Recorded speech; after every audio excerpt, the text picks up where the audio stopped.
Good morning, guys. Happy Sunday and happy, I guess, 10 and 11 weeks out. So bringing these vlogs to you once a week, prep series, road to pro card, whatever we're going to call it.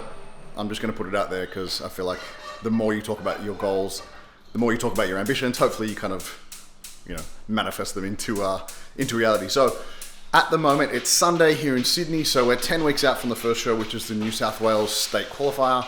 And then 1 week after that, we've got the Pro Qualifier. So if we do well at the first show, obviously we go up to the second show anyway. We've qualified with the goal of winning a pro card in that second show, which is going to be tough. I think there's probably 100 competitors and they give one pro card out to the whole division. So it's going to be fun. But anyway, I wanted to run you guys through a quick day for me, check-in day. So we usually do Sunday check-ins. That's where I update my coach with all my food, my nutrition, my measurements, my photos, all that sort of stuff. We did some fun posing videos as well, so I might even chuck some of those into today's video. And just basically show you guys what we're doing. So every single week, part of our check-in process is to get all our measurements done, get them uploaded, let Luke know where we're at so he can make some changes for this week moving forward. But we are on track. So this week we're down another 0.6 of a kilo, I think.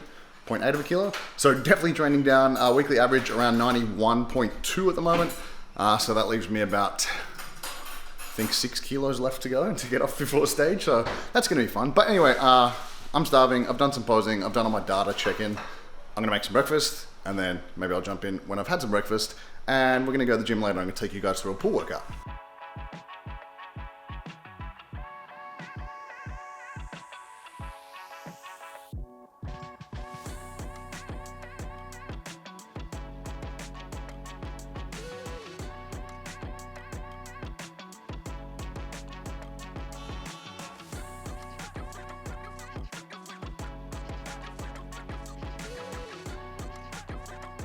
Alright, so breakfast sorted, and I'm starving. So today is my low day. So 2 days out of the week, which are my non-training days, I've got low carb days basically. So calories come down a little bit. I think on the average they come about 300 calories down on my 2 low days. So it just means a little bit less carbs. Obviously not that fun.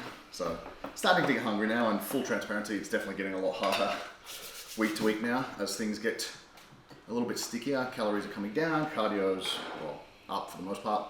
Training's just getting generally harder, so really trying to make some better food choices as well now that we move down into the lower calorie range. So probably gonna ditch this breakfast soon anyway, some English muffins, and maybe just opt for potentially some oats and some more fruit and things like that, just to kind of get fiber up and keep hunger at bay a little better.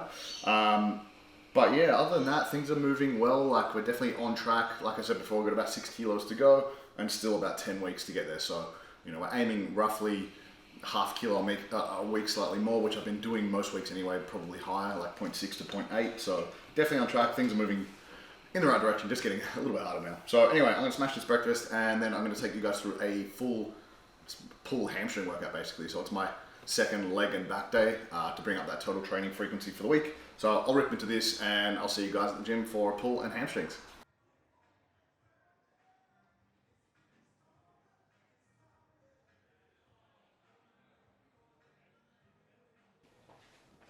All right, so we started this workout off with hamstring curls. So I've posted a bunch about this on my Instagram, my TikTok, but basically with hamstring curls, the cue that I like to give everyone is push your hips down into the bench as hard as you can.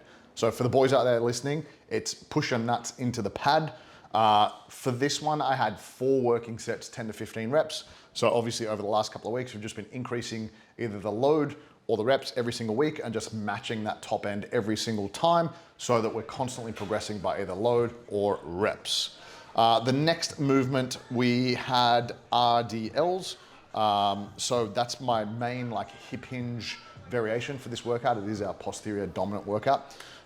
So RDLs being a fantastic exercise you can utilize to train lots of different muscles. So basically hamstrings, glutes, spinal erectors, lower back, all that type of stuff. So for me, this was my heavy hinge, which I only actually do 1 set. So a lot of people find that funny, but 1 working set means that I probably do 4 or 5 warm-up sets to get there, and then 1 actual really heavy stimulating set.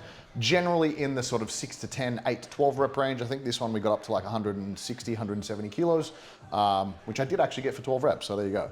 But again, this is my 1 top set, hard working set, training all those muscles. We're really trying to, obviously, prioritize the posterior chain, so glutes, hamstrings, and some thickness throughout the back as well, because obviously this is a back and hamstring workout, so we do get a little bit of both from those movements.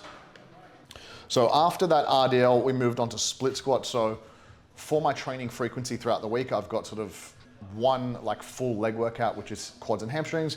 Then the second workout, I've got posterior chain and back, so I've got the secondary hamstring stuff. But I do have one quad movement. So the one quad movement I do have here is split squats. And again, just to give some priority to either leg basically. So in that first quad workout, we have like leg press, hack squat, leg extensions, all bilateral stuff. This time we're using some more unilateral stuff just to out-train any imbalances or anything like that, and target any muscles that maybe get missed throughout that first workout. So after the split squats, we moved on to seated chest-supported rows. And again, like for really isolating like mid-back, again, to give you some more thickness, I really like the chest-supported variation because it does allow you to kind of just lock in, rep out. There's no momentum, you can't cheat. So in terms of like load selection, you can't go crazy. So it is probably one of my preferred like variations to use when it comes to training back. So after that, we moved on to my last back movement, which is cable pullovers. So pronated grip standing cable pullovers. And again, this is more for like lat width as more of an isolation movement. So this was like 3 working sets, around 20 reps for each. Really focusing on getting a full stretch at the top, big squeeze, contracting at the bottom, and really trying to work throughout that whole range of motion. So really nice exercise, just simply for creating some more width throughout that throughout the lats and the back. And the last movement here we had was just seated face pulls. So more for some like, I guess if we're looking at the complete back development, rear delts, mid traps, lower traps, rhomboids, sort of that top shelf between your shoulders. So really great isolation exercise to pop in at the end of the workout. Again, this is probably 2 to 3 working sets of like 15 to 20 reps.